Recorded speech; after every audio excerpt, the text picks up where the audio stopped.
Meus caros amigos e amigas, eu quero responder aqui uma pergunta que eu recebo muitas vezes por e-mails, principalmente dos jovens. Jovens que me perguntam assim: professor, a masturbação é pecado? Eu recebo de jovens, tanto rapazes quanto moços. Bom, eles me dizem que às vezes um padre diz que é pecado, vai confessar com o outro diz que não é. Bom, então vamos ver o que a igreja diz.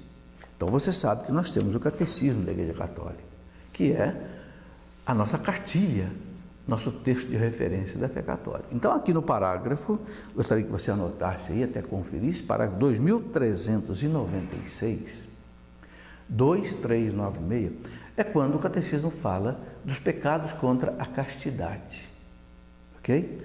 O sexto mandamento, não pecar contra a castidade. E o parágrafo 2396 diz assim, preste bem atenção: entre os pecados gravemente contrários à castidade, é preciso citar a masturbação, a fornicação. O que é a fornicação? É alguém que vive vida sexual sem ser casado, é a fornicação. A pornografia e as práticas homossexuais. Veja bem, não é a tendência homossexual. A pessoa pode ter a tendência homossexual, ela não está cometendo pecado, mas se ela viver a prática homossexual, ou seja, ter vida sexual, homem com homem, mulher com mulher, aí o catecismo encaixa aqui nos pecados graves contra a castidade. Então fala de masturbação, fornicação, pornografia, práticas homossexuais.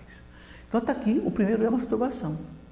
Agora, por que a igreja coloca a masturbação como um pecado grave?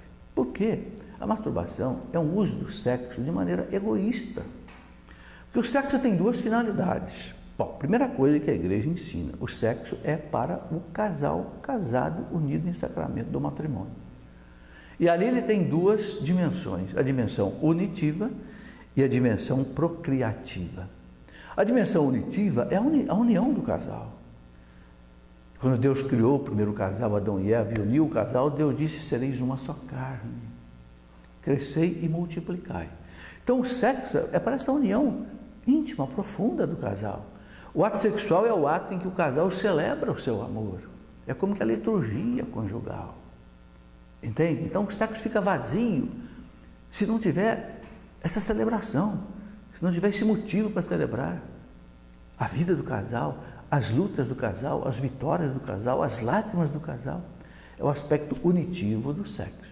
E o aspecto procriativo é pelo sexo que o casal se multiplica. A igreja não quer o bebê de proveta. A igreja não quer que a criança venha ao mundo pela inseminação artificial. Está bem claro aqui no catecismo da Igreja Católica. O ato fundante da vida, o ato que dá fundamento, dignidade à geração de um ser humano é o filho ser gerado pelos seus pais. A paternidade que eles receberam de Deus, não na mão de um médico, de um bioquímico, de um farmacêutico, entende? Em um laboratório, num tubo frio de ensaio de laboratório. Bom, então, a masturbação é um pecado grave contra a castidade. Por quê? Porque é um uso egoísta do sexo, individualista, que não tem um aspecto unitivo, nem um aspecto procriativo. Bem, a igreja entende que há jovens que têm uma verdadeira compulsão pela masturbação, já se tornou um vício em que o jovem muitas vezes tem dificuldade tremenda para vencer. Então a igreja entende que há razões até psicológicas, afetivas, que podem diminuir até a culpa, né, dele. Mas, por outro lado, em situações normais, o parágrafo 2396 coloca como uma das ofensas graves a castidade. Bom, também ainda no parágrafo 2352, o catecismo explica com mais detalhes essa questão. Por exemplo, ele diz assim, 2352, por masturbação se deve entender a excitação voluntária dos órgãos genitais a fim de conseguir um prazer venéreo. Na linha de uma tradição constante, tanto o magistério da igreja como o senso moral dos fiéis afirmaram sem hesitação que a masturbação é um ato intrínseca, quer dizer, por dentro, e gravemente desordenado. Então veja bem, nenhum padre, nenhum leigo pode dizer que a masturbação não é pecado. Se disser, está indo contra o que a igreja ensina. Se disser, não está sendo fiel à igreja. Claro que o jovem deve ser orientado com amor, carinho, paciência a vencer essa dificuldade. Mas nós não podemos querer fazer a caridade com o jovem sacrificando a verdade. Temos que ensinar a verdade, não é?